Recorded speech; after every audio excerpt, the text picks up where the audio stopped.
While idle time is an important and obvious waste of capacity, it is not the only enemy of a lean operation. Academics like me likes the problems of line balancing and staffing to demand, driving out the idle time through takt time given the processing times, because these are very well-defined problems that lead to very elegant mathematical formulations. In practice, however, oftentimes an even bigger lever for productivity improvement is going after the variation of processing times across workers.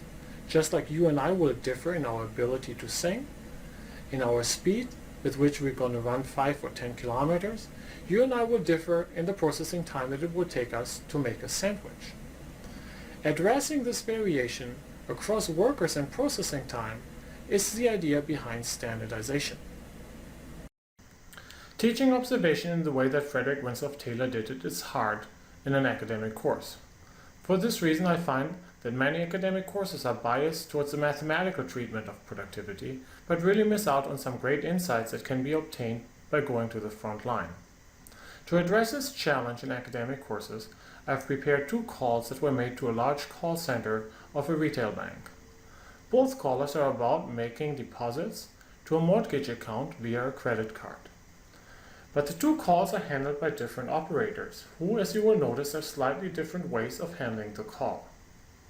At this point, I would like you to take out a stopwatch and carefully listen to what happened in the calls.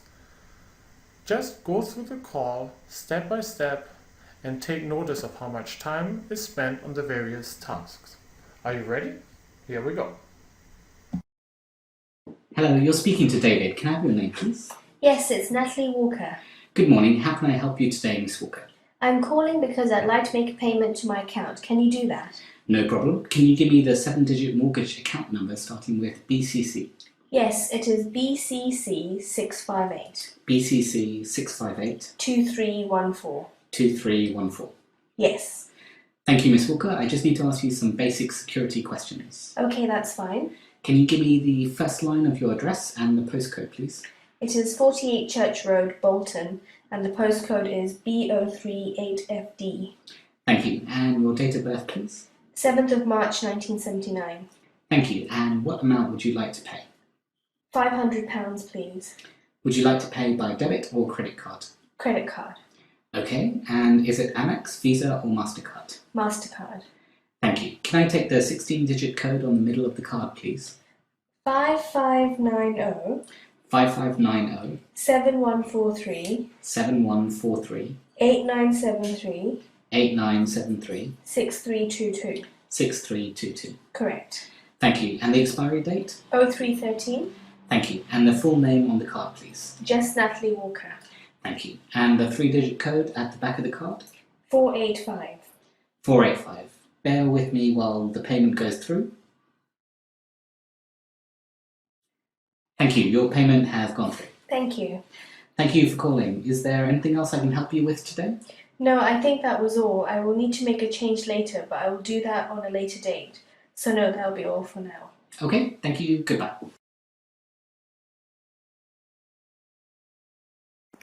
Hello, you're speaking to Anna. Can I have your mortgage account number, please? Yes, it's BCC 757 Yes? 1958. Thank you. Can you confirm your name, please? Scott Jones? Thank you, Mr. Jones. I just need to ask you some basic security questions. Okay, that's fine. Can you give me the first line of your address and the postcode, please? It's the Boathouse 58 Green Lane and the postcode is TN7 3CA. Thank you. And your date of birth, please? 27th of September 1981. Thank you. And how can I help you today? I'm looking to make a payment into my account, please. No problem. What amount would you like to pay? £750. And would you like to pay by debit or credit card? Credit card, please. And is that Amex, Visa or MasterCard? Visa? Thank you. Can I take the 16-digit code on the card, please? 2256 Yes? 4080 Yes? 1253 Yes? 5879. Thank you. And the expiry date? 0412 And the full name on the card, please? Scott Jones. And the 3-digit code at the back of the card? 153. Thank you. Your payment has just gone through. Ah, thank you. Thank you for calling. Goodbye. So, what did you notice? Who was faster? Who was the better employee? Which of those two employees do you want to have work for you? If the only enemy that we consider in our study of productivity is idle time, we are missing a big opportunity that resides in the processing times themselves. Ono would have referred to the extra words that the first operator was using as unnecessary motion, though in our case this really means unnecessary talking. To analyze such variation in processing times across operators, I find it is helpful to just collect a sample of processing times for each operator. The average processing time across these operators will vary.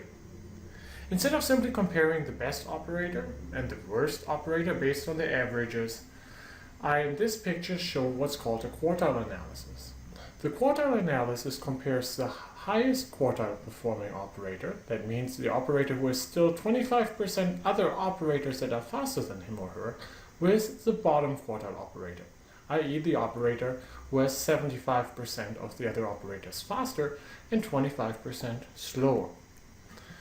In this slide I do this for two tasks that exist in a large bank in the underwriting operation for consumer loans.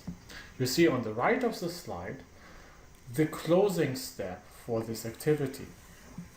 For closing, there are a couple of rather clerical and manual tasks that need to happen, and you observe a very, very tiny difference between the top quartile and the bottom quartile performer. On the left, you look at the underwriting function itself. For underwriters, the gap between the top performer and the bottom performer varies dramatically for the selected set of activities shown here. So it is interesting that actually in the more knowledge-intense activities, the variation in productivity is more dramatic. In a recent study of over 100,000 patients that were treated in the emergency room of 3 hospitals, my colleagues and I wanted to investigate to what extent productivity, in the form of processing times, would differ in healthcare settings. The 100,000 patients were seen over multiple years by a group of some 80 doctors and over 100 nurses. The results were very similar to what we just saw in the banking settings. We saw about a 260% difference between the 10th quartile and the 90th percentile operators. Again, we see dramatic productivity effects not coming from idle time, but by looking at processing time across operators. Up to 300%. The variation that we saw in today's class between the top performing employees and the low performing employees in the service operations were enormous. Call center, bank, hospital, service employees, manufacturing employees, everyone differs according to their productivity. Reducing these productivity gaps between the top quartile and the bottom quartile employees provides an enormous financial opportunity. Typically, if we can transfer the best practices from the top performers to the bottom performers, the average productivity is going to be lifted upwards. This should motivate you to go out to the front line and follow the footsteps of Frederick Winslow Taylor. Go out and measure yourself. Measure these productivity times, because typically this is not data that most organizations currently have available. Then take this data, plot it, compare the top and the bottom quartile, and you get a sense of the variation in the process. Again, anything you can do to reduce this variation by moving the bottom quartile up to the median or to the top quartile will give you an enormous productivity boost.